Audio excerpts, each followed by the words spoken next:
මහත්මයා මට හම්බුනේ 2018 A level class එකේදී ඇත්තටම. ඊට පස්සේ දිගටම අවුරුදු 6ක් අපි දෙන්නම කැම්පස් ගියා ජවර්ධනපුර කැම්පස් එකට. ඊට පස්සේ අපේ ජීවිතේ ලස්සනම කාලේ මම හිතන්නේ.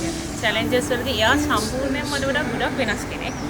හැබැයි අපි හැමතිස්සෙම කියන්නේ වෙනස්කම් වලට රෙස්පෙක්ට් කරමු හින්දා තමයි අද දවස් අපිට මේ විදියට ගන්න පුළුවන් වුණේ. එයා ගොඩක් වෙලාවට කියන්නේ උසු තැන් වලට එහෙම බයයි.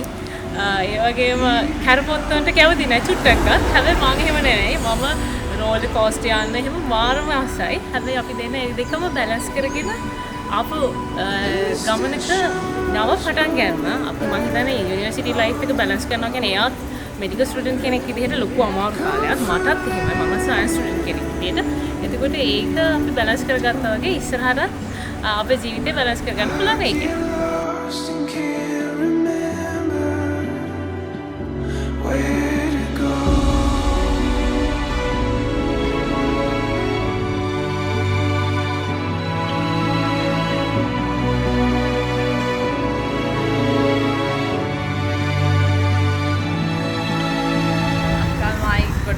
පොඩි කාලේ ඉඳන්ම එකටමයි හැදුනේ. රණ්ඩු වුණා, ගහගත්තා, කොට්ටෙන් ඇදගෙන රණ්ඩු වුණා. ඒ වගේ ගොඩාරියක් මතක තියෙනවා.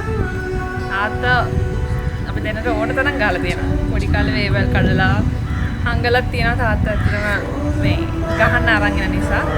ඇත්තටම ඒ වුණාට දැන් ටික ලොකු වෙද්දී දෙන්නගේ බොන්ඩ් එක ගොඩක් වැඩි වුණා. ඒ කියන්නේ රිලේෂන්ෂිප් එක ගොඩක් වැඩි. දැන් ඇත්තටම හරිම දුකයි. අද අක්කයි වෙන ගෙදරකට යනවා ඇත්තටම වෙඩින් එකේ. ඊපස්සේ යාත් මයිත් මාරම හොඳයි. අයියා අක්කයි දෙන්නම හොඳට ජීවත් වෙන්න කියලා මම ප්‍රාර්ථනා කරනවා. කන්ග්‍රැචුලේෂන් දෙන්නට.